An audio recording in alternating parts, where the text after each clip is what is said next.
शिव पुराण कैलाश संहिता अध्याय 3 प्रणव पद्धति। भगवान शिव बोले, हे प्राण प्रिया, हे देवी, आपकी इच्छा पूरी करना मेरा धर्म है। आपकी प्रसन्नता के लिए मैं आपको प्रणव कथा सुनाता हूँ। प्रणव को जानने वाला शिव तत्व का भी ज्ञाता हो जाता है। प्रणव मंत्र सब मंत्रों का बीज मंत्र है। यही प्रणव सर्वज्ञ और सबका कर्ता है। ओम नामक इस एक अक्षरीय मंत्र में शिव सदा ही विद्यमान रहते हैं। इस संसार की सभी वस्तुएं गुणमयी होते हुए भी स्थावर और जड़ात्मक दिखाई पड़ती हैं। यही प्रणव का अर्थ है। यह ओम मंत्र ही सब अर्थों का साधक है।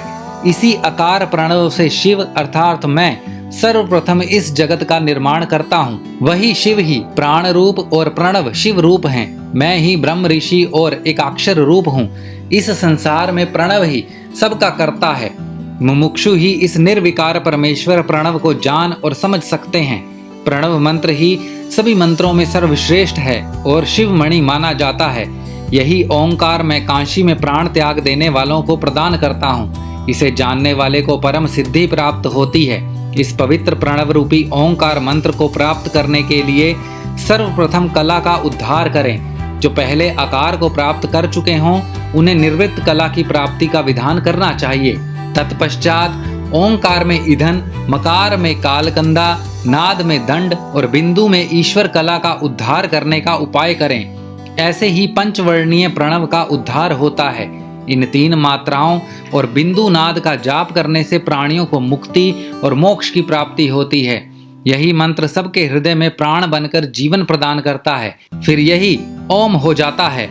इसी ओम का वर्णन वेदों में भी है और यही ओंकार मैं हूँ।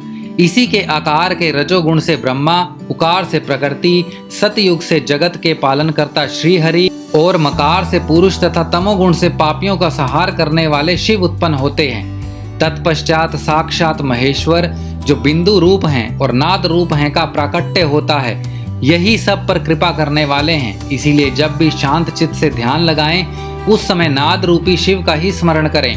वे ही साक्षात मंगल रूप हैं। यह शिव ही सर्वज्ञ है, सत्य के कर्ता, सर्वेश्वर, निर्मल, अविनाशी, अद्वैत और पर ब्रह्म हैं। वही व्यापक हैं और हर जगह स्थित हैं। इसीलिए हमेशा सद, वामदेव, घोर, पुरुष, ईशान नामक ब्रह्म स्वरूप का ही स्मरण करें। यही मेरी मूर्ति है।